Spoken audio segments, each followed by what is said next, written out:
দীর্ঘ প্রতীক্ষার পর অবশেষে খুলে দেওয়া হলো যমুনা রেল সেতু। মঙ্গলবার দুপুর 12:15টার দিকে সেতুর পূর্ব ইব্রাহিমাবাদ স্টেশন এলাকায় পায়রা ও বেলুন উড়িয়ে এর আনুষ্ঠানিক উদ্বোধন করা হয়। পরে সিরাজগঞ্জের সয়দাবাদ রেল স্টেশনে এক সংবাদ সম্মেলন অনুষ্ঠিত হয়। উদ্বোধনী ট্রেনটি ঘন্টায় ১২০ কিলোমিটার গতিতে সেতু পার হতে সময় নেয় মাত্র ৩ মিনিট ২১ সেকেন্ড।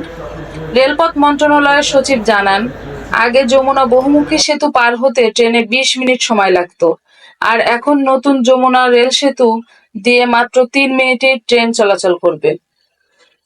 প্রায় ১৬,৭৮০ কোটি ৯৬ লাখ টাকা ব্যয়ে নির্মিত এই সেতুটি দিয়ে রেল যোগাযোগের এক নতুন দিগন্তের সূচনা করবে।